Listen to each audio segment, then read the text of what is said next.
I feel like all of his powers. I feel like he has like 10 powers now, because apparently he can replicate Cortizone's power. You see that coming?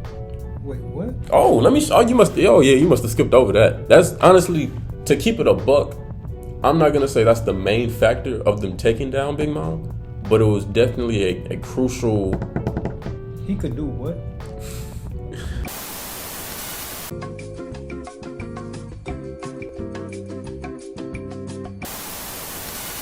What's up, YouTube? It's your boy Iceberg Slim, aka Coach Don, and today I'm here with my guy.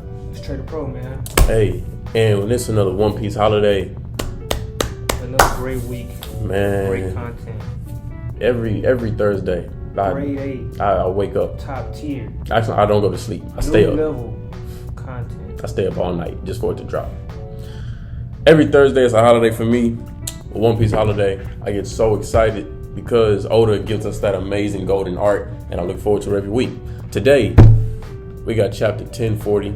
Oda the type of nigga to pull a fine bitch from prison, because this pen game is crazy. Hey, dropping gems like a clumsy king. This pen game is crazy. We're gonna first start off by jumping in with this cover art, because this was super dope. Looked like it's a part 2 from the last chapter. I don't know if you noticed this, but it had Big Mom's book having Sanji's siblings in it. Oh yeah. I thought this was super dope, and the fact that he went back to this twice, back to back, makes me feel like something's coming later in the future with these people, with these two. I don't know about his sister, but whatever it is, I'm looking forward to it, because Oda always like to drop those little hints in the cover art. So I fuck with him for that. But yeah, hey, this ain't what y'all came to see. We came to talk about the real stuff. Very first panel, back at the fight, Big Mom versus Kid in Law. A lot of people thought the fight was gonna be over last chapter. I was on the fence about it. He pulled that Glock at the end. Hey, He pulled that Glizzy. I think that, man, what to say? I think that it's really important to notice that Kid's final blast didn't give the kill shot to Big Mom like a lot of people thought it would. I do want to say, for the record, I know that shit hurt.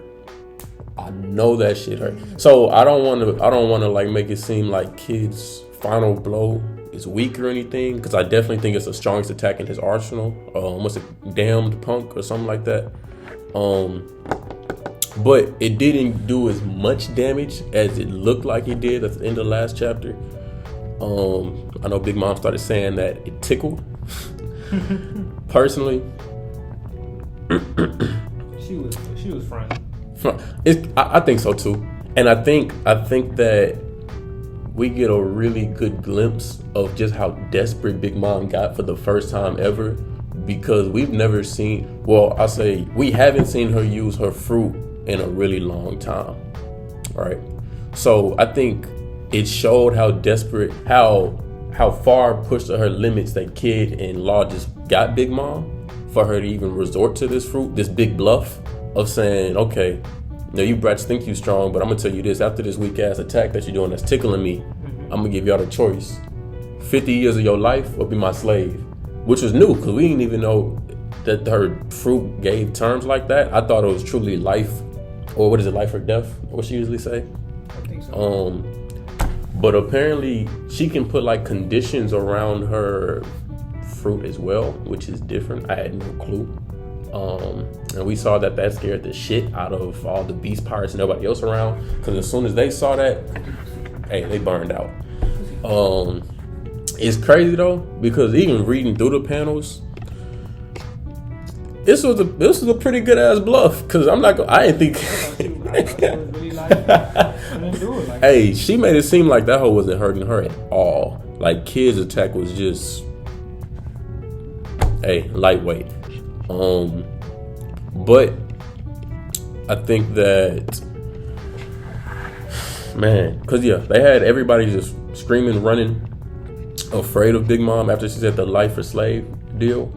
People just dropping out like flies left and right, especially Kaido's beast pirates. And I think that's a really bad look for the beast pirates. But I mean, hey, it's Big Mom. I get it. I would be afraid too. I mean, I'm just a lowly C ranks pirate Big goose pirate. type shit. Nigga shih tzus. But hey, real shit. To be honest, I think that this scene, this panel, this chapter, Oda did a great job of displaying. You don't go and try to kill Big Mom if you're afraid of Big Mom. That shit's not gonna work. That shit's not gonna fly. And by doing that, by showing us this, by showing us how desperate Big Mom got in that situation, really showed us what we already knew about Kid and Law, that they were ready to face this feat, to overcome Big Mom, this Yonko. If they had the opportunity, they wasn't gonna fold. Exactly. 'Cause I feel like a lot of us knew, like even before going into this fight, there's certain things that Big Mom can do, there's certain things that she's known for, but how can those things affect other people that she's fighting? Law, Kid, Kaido, Luffy, we all know those pirates, they're not afraid of Big Mom. So one of her greatest strengths isn't really an asset to her in that type of fight. Whether that be 1v1, 2v1, it's not gonna work. But I'm really glad that they showed us this, because it really just showed, hey, you human at the end of the day. Well, not human, but we're not afraid of you. We're ready for the Yonkos you to just like everybody else. Type you got shit. a weakness. Everybody got a weakness. Exactly. So nah, that was great. That was super dope. I like the fact you let Law and Kid talk their shit, because even Law crew came. They was like, hey, boss, we gotta get out of here. Let's go. Mm-hmm. And then that nigga Law. It was a really dope panel. Honestly, let me see if I can find it, because it was this nigga Law was looking.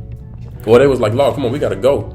And Law was just like, nah, y'all go. I'm gonna stay here. I'm gonna keep fucking up Big Mom. Here you go. This was dope. I like this. And Kid's still just blasting her through the fucking through the floor. Said, Captain, we gotta go. We gotta get out of here. You guys go ahead. I'm handling this shit. If y'all not man enough to be here, go. He trying to make sure we finish the mission. Facts. And then Kid's talking his shit. You think the last gasp of an old bag are gonna scare me? Stop it. I came to do a job. I'm gonna finish it. I like that Kid, because Kid get a lot of shit talked about him, but these last few chapters he been stepping the shit up. I've been fucking with it. Okay. Tell him how many powers does this nigga Law have in his bag, if you would have guessed? We already know his one power is OP, so whatever. Shit, which one? I feel like all of his powers. I feel like he has like 10 powers now, because apparently he can replicate Cortizone's power. You see that coming? Wait, what? Oh, let me. You must have skipped over that. That's honestly, to keep it a buck, I'm not gonna say that's the main factor of them taking down Big Mom, but it was definitely a crucial. He could do what? Before Big Mom got shot, before Big Mom got shot through the through the thing. Yeah. Right. Remember all the people were like falling out because she was taking all their life. Yeah, she's taking their soul. Now another thing, I don't know if Big Mom can use those souls to influence her own life and stretch that out. I'm not sure. That's interesting. I really want to get an answer to that. But I don't think she could. I don't know.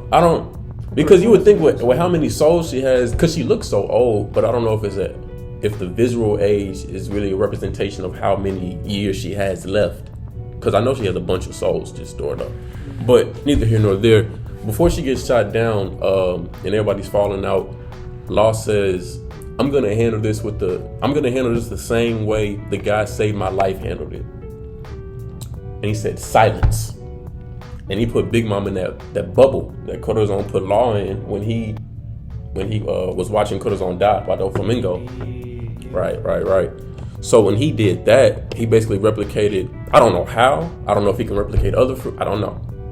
But he basically replicated Cortizone's fruit and made everything inside that bubble silent. So after doing that, nobody else was losing their soul. Another feat for Law. Law is getting some of the most W's. That's a trump card right there. I didn't even know. The bottom of always taking them, but L's. They're first.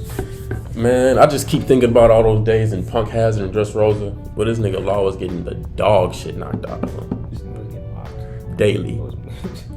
And it was really, really upsetting to see. But hey, it's a new day, a new war, new panel. He doing cool shit like this. Yeah. So boom, with that power now in his arsenal, how much of a threat do you see Law, or like what different light do you see him in being able to do that?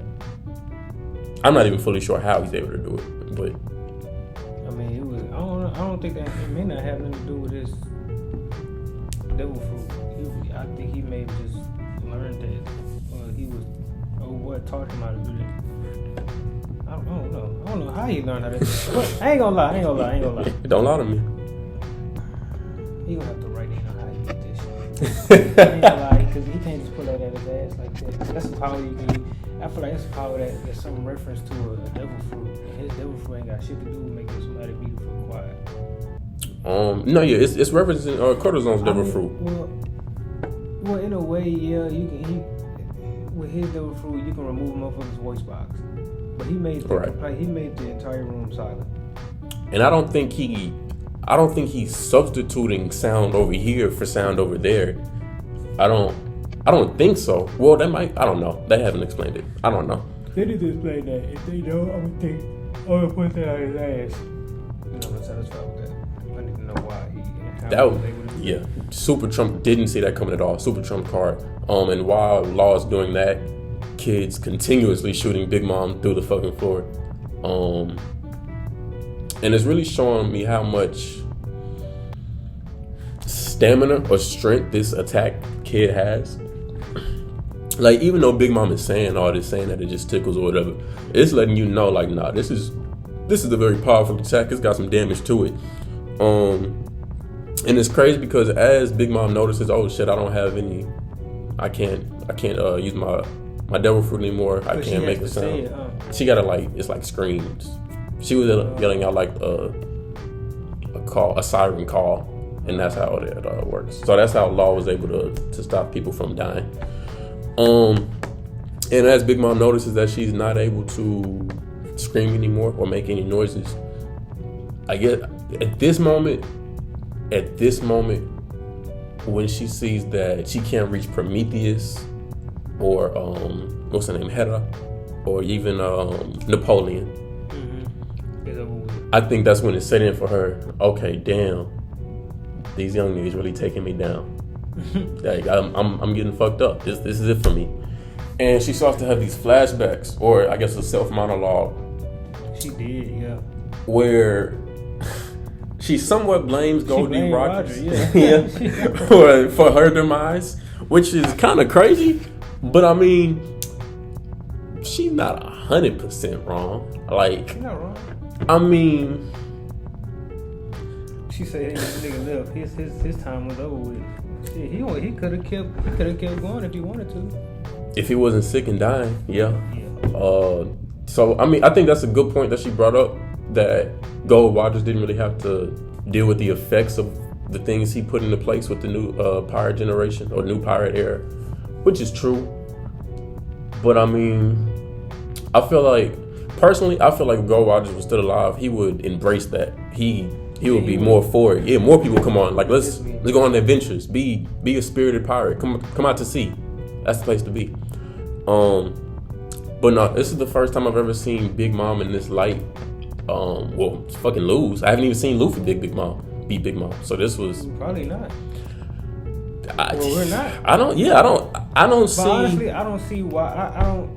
Luffy ain't got to be the one to take down every emperor. Like, somebody else got to get some. I'm not upset with it. Get some stripes too. Definitely, especially with him taking on Kaido upstairs on the roof. So you gotta give Law and Kid, they come up, they props, because shit, they supposed to be the next era of Yonkos as well. Because think about it, after this, they bounties finna go up. Oh my through god. the roof, because they just off Big Mom, and then if Luffy beat Kaido, he by itself, he's gonna be even higher. I'm not gonna lie, when Luffy beats Kaido, his bounty gotta be a minimum of 3 billion. Damn. Yeah, I'm thinking like at least 3 billion. It's like 1.5 billion. Yeah, she definitely got to do it. Yeah, At least. But It's a bag on that boy. man, it's crazy. I'm not even sure what Law and Kids is right now. But I know it's jumped up since, because I feel like Law's jumped up at Dressrosa, but I have no clue what Kids is. It's been so long since we've seen it.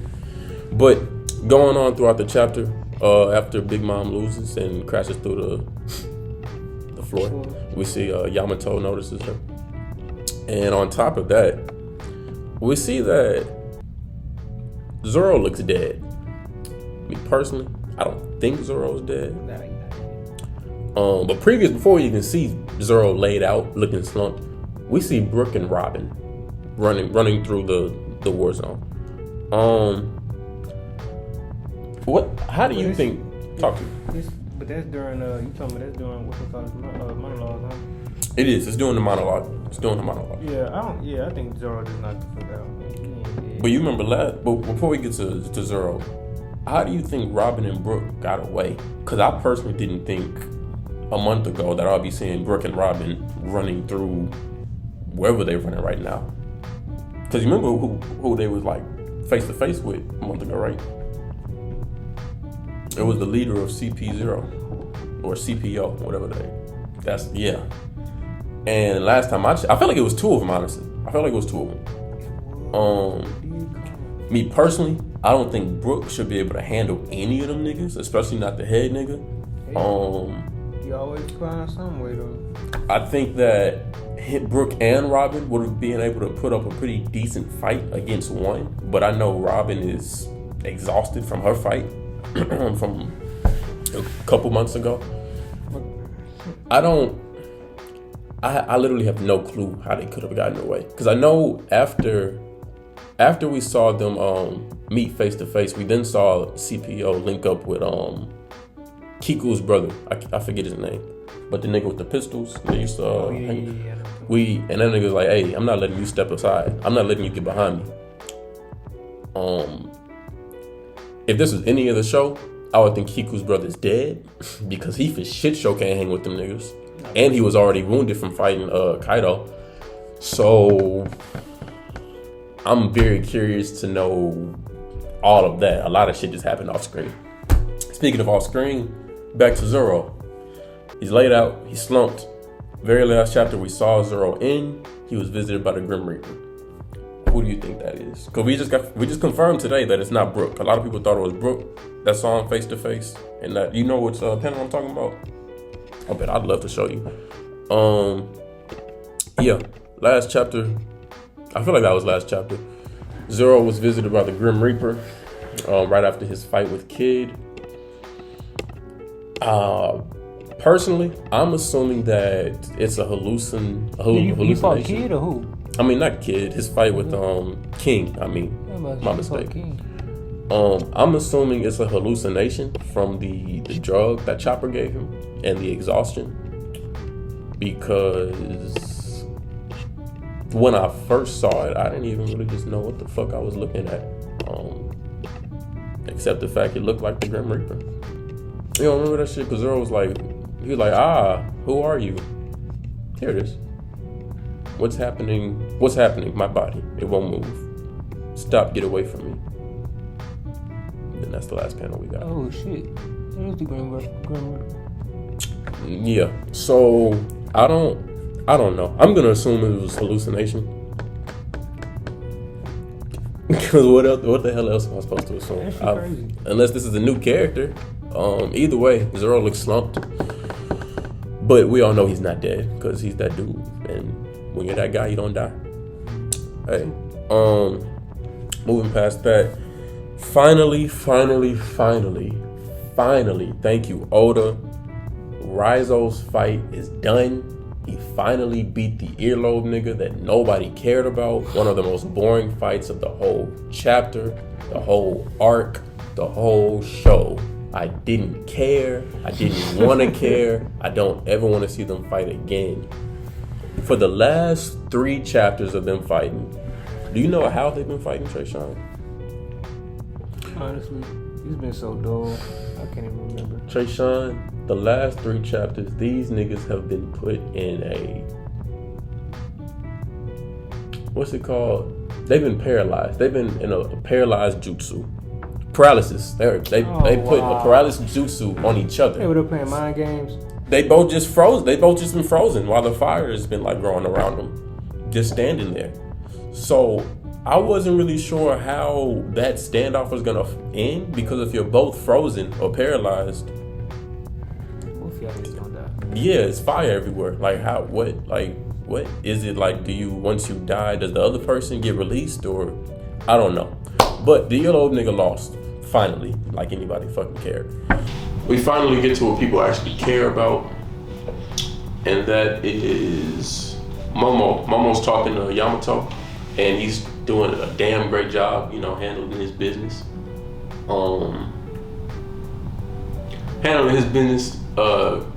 Saving the capital, saving the flower capital while they saving the flower capital. And as he's talking to Yamato is he's telling Yamato that I'm gonna say Zo, because I keep forgetting how to pronounce the how do you pronounce it? It starts with a Z. The elephant. Zunisha. He's telling Yamato, hey, Zunisha's on the way. And she used to read Odin's journal all the time, so she's like, oh, you mean the elephant from the journal? That was Joy Boy's companion. That was Joy Boy's companion. Didn't know that was a big bomb. Didn't know that. Momo says, hey, he's on the way. And by how he sounds like he's close. What do you think that Zunisha's crime was 800 years ago while he was hanging with Joy Boy? Wait, okay. First we want to answer that. Is Joy Boy is Roger or Joy Boy not Roger? Joy Boy is not Roger. Okay. I think the fact that she was, I think the crime was the fact that she was Joy Boy's companion, because Joy Boy was an outlawed by the celestial dragons. Was he? I really don't know. I mean, yeah. I mean, that's from watching the show. Yeah, Okay. They didn't like Joy Boy. Mm. That's why Luffy is the reincarnation. I do believe Luffy is the reincarnation of Joy Boy. I do believe that to be fact. I really do wonder who. Well, they're gonna go more in detail and tell us about the backstory for Joy Boy is gonna be dope as hell. I can't wait. Oh my! I don't even know what his face looks like, and I know that's gonna be hard. Honestly, to keep it a brick, I'll put money right now. Joy Boy's from Skypiea. You think so? I do. A lot of things tie back to Skypiea. I do. Why?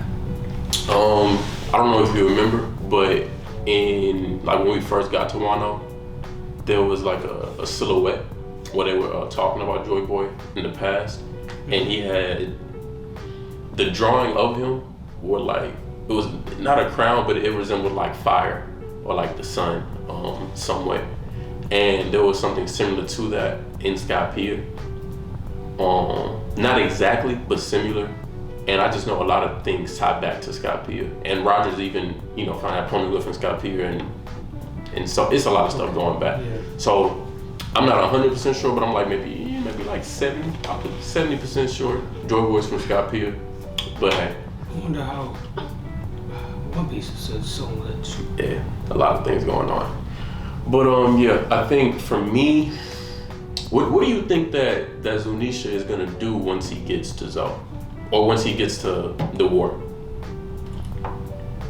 Zunisha is going to. That's a giant elephant. Right. So I think she's gonna help out Kaido. You think so? I think she's gonna help out with that. I'm not sure though. Okay. Cause don't she got one of the poneglyphs on her back? She has the red poneglyph on her back somewhere in her city. Yes. Me, I think. Well, personally, I feel like I know. I feel like she just fucked up all those ships that was in the way. Yeah, cause she's still so that's gonna yeah. All the admirals I was talking about, like storming Wano, to fight or to take over the city once the war is over. I think that shit is dead. I think that Buster Call is gone. I don't think any of those people are there anymore at all. It's over with. When Zunisha does get there though, I don't know how, but I definitely think they're gonna do something to help Momo, because he's definitely coming for Momo. And it's crazy because, and the fact that he's coming alone, hey, that's reinforcements, because you know the whole city of Zoe is there.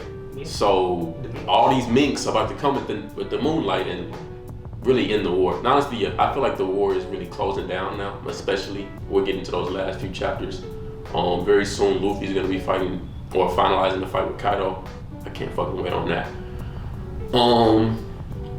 But yeah, I don't. How much longer do you think we got to see at the end, like the end result of Kaido and Luffy? Wouldn't by another month? Longer than that. 2 months. I think maybe 3. Cause we on break next week, sadly. Oh, that shit made me so mad seeing it. Oh, that shit made me mad.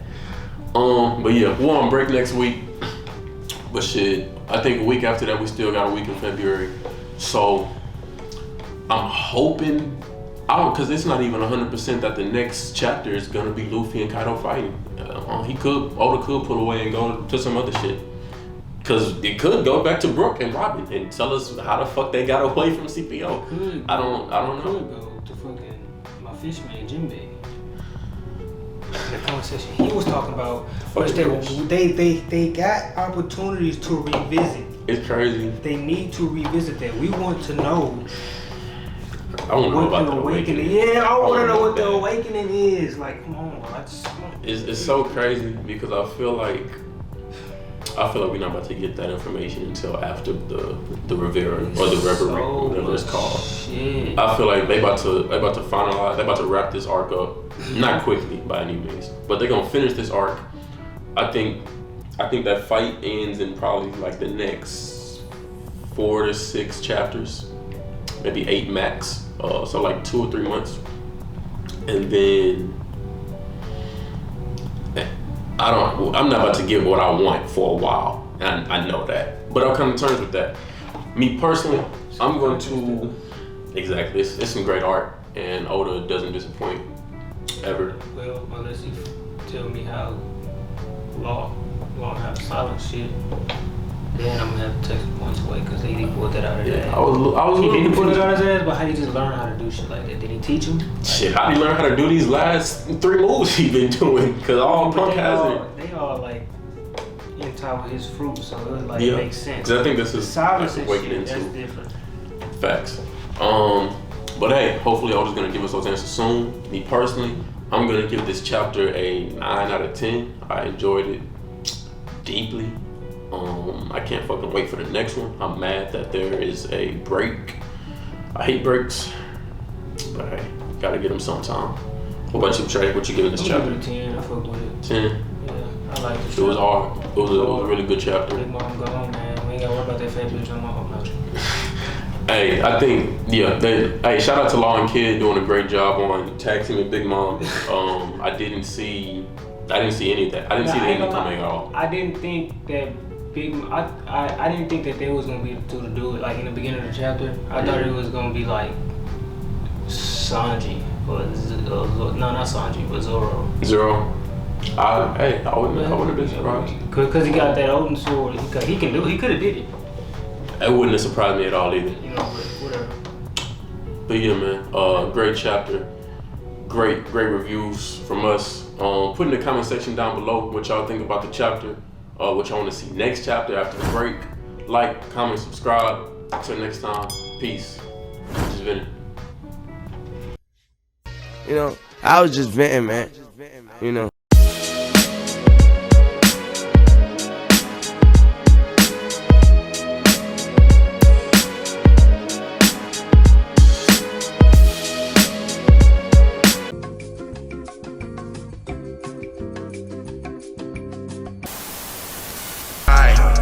Pull up to the blaze like a samurai.